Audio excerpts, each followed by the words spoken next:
¿Qué tal amigos? Sean bienvenidos a una nueva sección de videos donde vamos a revisar guías de práctica clínica, se van a poner los puntos más importantes y por supuesto vamos a mencionar aquellas cosas que puedan ser de mucha importancia para nuestro examen de ENARM.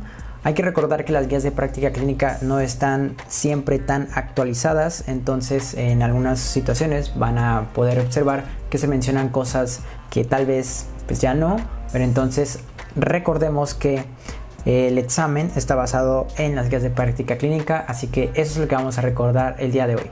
Primero que nada, hoy vamos a ver la guía de práctica clínica, diagnóstico y tratamiento de la enfermedad diverticular del colon.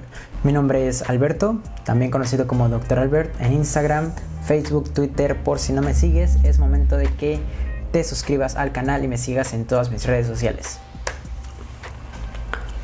Primero que nada, vamos a ver las evidencias y recomendaciones de la guía de práctica clínica que acabamos de mencionar. Las preguntas que vamos a resolver es: ¿cuál es el cuadro clínico de la enfermedad diverticular?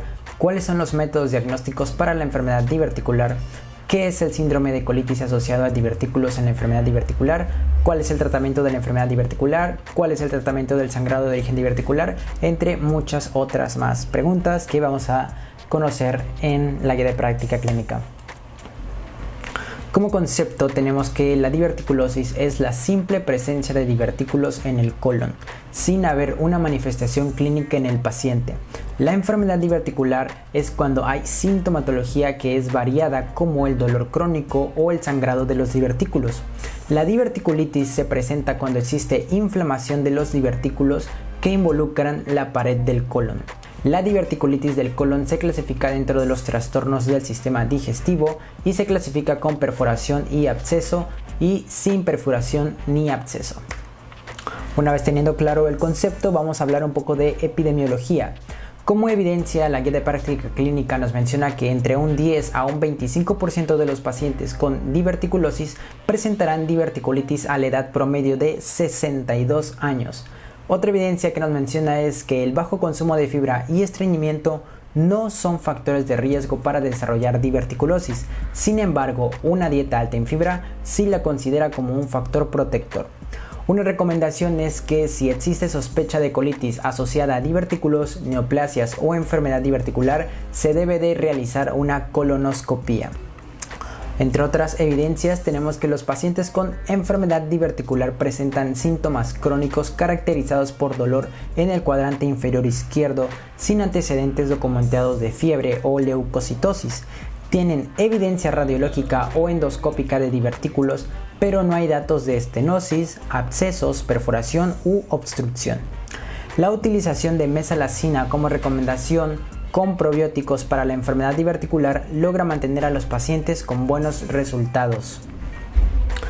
Otros puntos importantes es que el sangrado afecta a un 3 a 15% de las personas con enfermedad diverticular. Su diagnóstico se realiza en base a los criterios de Zuckerman, Prakash y Jensen de evidencia endoscópica en sangrado activo, vaso visible, coágulo adherido y erosiones diverticulares. Hay que mencionar que la obesidad, la cual es muy frecuente en nuestro medio, aumenta el riesgo de sangrado y complicaciones inflamatorias de la enfermedad diverticular. Así también, la mayoría de los pacientes con sangrado de origen diverticular puede ser tratada de manera conservadora. Ojo, sin requerir tratamiento quirúrgico, ya que hasta un 70 a 90% remite de manera espontánea. La colectomía subtotal se reserva para aquellos con sangrado masivo y más adelante veremos otras evidencias y recomendaciones en base al manejo quirúrgico o bien al manejo médico. En cuanto a la historia clínica y la exploración física de la diverticulitis, la guía de práctica clínica nos menciona que el diagnóstico de la diverticulitis se puede establecer con la historia clínica y con la exploración física adecuada, cuando existe el antecedente confirmado de un cuadro previo. Los diagnósticos diferenciales que hay que tener presentes cuando nos encontremos con un caso sospechoso son el síndrome de intestino irritable, gastroenteritis, obstrucción intestinal, apendicitis, colitis isquémica, cáncer de colon, infección del tracto urinario, litiasis renal y enfermedades ginecológicas. Como vemos, es una gran variedad de diagnósticos diferenciales, pero a pesar de eso, la patología diverticular tiene características muy puntuales que nos van a ayudar a diferenciarlos de los otros procesos. Una recomendación es que son útiles una biometría hemática completa, un examen general de orina y placas simples de abdomen de manera inicial nos pueden ayudar a ir confirmando o descartando nuestros diagnósticos. No se deben realizar estudios endoscópicos inferiores hasta después de 6 semanas, según la guía de práctica clínica, del cuadro de diverticulitis o su sospecha diagnóstica por el riesgo de perforación. En cuanto a los métodos de imagen, ¿qué nos menciona la guía de práctica clínica? Algo que seguramente ya hemos escuchado y que en nuestra práctica vemos con el uso de la tomografía computarizada, que por supuesto es muy importante. La guía de práctica clínica nos menciona que para el diagnóstico de la diverticulitis aguda se encontró mediante un metaanálisis una sensibilidad del 92% y especificidad del 90% para el ultrasonido y del 94 y 99% respectivamente para la tomografía computarizada. Entonces, no se encontró una diferencia significativa en la precisión diagnóstica para el diagnóstico de diverticulitis aguda entre ambos estudios. Sin embargo, la tomografía computarizada tiene entre 50 a 100% de sensibilidad para diagnosticar otros procedimientos versus el 22 a 78% del ultrasonido. Entonces, la tomografía de abdomen como recomendación es el estudio más apropiado para el diagnóstico de la diverticulitis aguda. Su precisión aumenta con la utilización de medio de contraste oral, intravenoso y rectal, o sea, contraste triple. La clasificación que nos muestra la guía de práctica clínica para clasificar los hallazgos mediante la tomografía computarizada es la clasificación de Hinchey, la cual tiene 4 estadios y el estadio 1 está dividido, aunque se darán cuenta que si buscan la clasificación en otras fuentes es el estadio 2 el que está dividido. Entonces, según la guía de práctica clínica, el estadio 0 es una diverticulitis leve. Como podemos observar en la imagen, tenemos el absceso, pero está confinado y pequeño. En el estadio 1A hay inflamación pericólica y flemón. Cuando hablamos del estadio 2, hay un absceso intraabdominal, pélvico, retroperitoneal o bien un absceso distante al sitio inflamatorio primario. Como podemos observar en la imagen, hay un mayor tamaño, pero se encuentra en la pelvis. En el estadio 3 tenemos una peritonitis purulenta generalizada. La imagen nos muestra que hay descarga de líquido, liberación de gas. Y el estadio 4 es cuando hay una peritonitis fecal. Como podemos ver en la imagen, la descarga del contenido ya es fecal. ¿Qué nos menciona la guía de práctica clínica como recomendación para el tratamiento médico? El tratamiento conservador de la diverticulitis no complicada, o sea Hinchey 0 a 1A, tiene un éxito de resolución del 93 al 100% en los pacientes que la presentan. El tratamiento ambulatorio también es factible siempre y cuando el paciente cumpla con ciertas características, como es que no presente vómito, que pueda citarse para seguimiento y que debe de tolerar la dieta líquida y los antibióticos vía oral. Si el paciente no cumple con estas características, tiene que ser ingresado para manejo hospitalario. En cuanto al tratamiento con antibióticos, deben cubrir bacterias anaerobias y gram negativos. Se pueden utilizar una combinación dual de ciprofloxacino con metronidazol o bien, si se opta por una monoterapia, sería con imipenem o el meropenem, según recomienda la guía de práctica clínica, amigos. Otras evidencias y recomendaciones que nos menciona es que el tratamiento conservador con antibióticos tiene un éxito de hasta un 73% de los pacientes con un absceso menor de 4 a 5 centímetros. Otras guías mencionan 3 centímetros, pero la guía de México menciona de 4 a 5 centímetros. El consumo de fibra por largo tiempo después de la recuperación de un primer cuadro de diverticulitis previno la recurrencia en un 70% de los pacientes al seguirlos por un lapso de 5 años, por lo que tenemos que hacer recomendación de aumentar la ingesta de fibra en nuestros pacientes.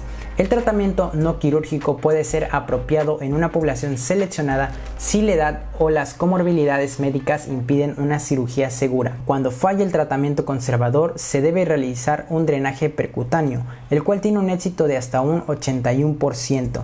De la misma manera se recomienda el drenaje percutáneo para abscesos con un diámetro mayor de 5 centímetros. Ahora, en cuanto al tratamiento quirúrgico, la resección con anastomosis primaria tiene una ventaja significativa en términos de menor morbilidad y mortalidad, así como también menor estancia hospitalaria en comparación con el procedimiento de Hartmann. Habitualmente se realiza el procedimiento de Hartmann en diverticulitis complicada cuando hablamos de Hinchey 4 o Hinchey 3 en pacientes seleccionados. Sin embargo, se debe considerar la morbilidad y mortalidad asociada a una segunda cirugía, debido a que esta es una cirugía en 2 tiempos. Se prefiere mejor el cierre primario. El riesgo de una ileostomía permanente es considerablemente menor y con menores complicaciones que el de un estoma de un procedimiento de Hartmann. En cuanto a resultados de la primera cirugía, la resección con anastomosis primaria y el procedimiento de Hartmann son comparables en pacientes con peritonitis generalizada, por lo que la guía recomienda que se debe realizar una ileostomía en asa en lugar de una colostomía en asa de colon transverso para derivar una anastomosis colorectal. Se recomienda efectuar sigmoidectomía de urgencia en pacientes con peritonitis difusa o cuando no hay mejoría de la sepsis en pacientes hospitalizados o con tratamiento médico. De igual forma, nos menciona que la indicación de sigmoidectomía posterior a un cuadro de diverticulitis aguda debería realizarse de manera individualizada y se debe abandonar el concepto de realizar sigmoidectomía después de un segundo episodio de diverticulitis complicada. Hay que hacer un estudio individual de los pacientes para ver qué es lo mejor para cada uno en base a sus propias características. El borde distal de la pieza resecada se recomienda que debe ser el recto proximal y el borde proximal debe ser el colon sin datos de inflamación o engrosamiento. Y ojo aquí, no es necesario extirpar todos los segmentos del colon con divertículos según la recomendación de guía de práctica clínica. La sigmoidectomía laparoscópica electiva en diverticulitis no complicada es factible y con un bajo porcentaje de complicaciones, menos dolor, aumento en la calidad de vida y menor tiempo de hospitalización. Esto es el diagrama de flujo que nos muestra la guía de práctica clínica, el cual inicia con un paciente que acude a consulta por un dolor agudo o crónico en el cuadrante inferior izquierdo del abdomen. Se debe realizar una exploración física adecuada, solicitar laboratorios como biometría hemática y proteína C reactiva y estudios de imagen como la teleradiografía de tórax y una tomografía computarizada que nos va a ayudar a clasificar. Hay que preguntar si ha habido episodios previos de diverticulitis documentada. Si la respuesta es no, es complicada con peritonitis o sea una Hinchey 3 o 4. Si la respuesta es no, hay inmunocompromiso.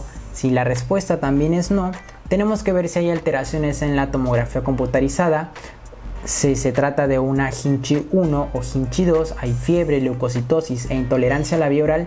Si la respuesta también es negativa, se trata de un episodio leve y se puede dar tratamiento ambulatorio.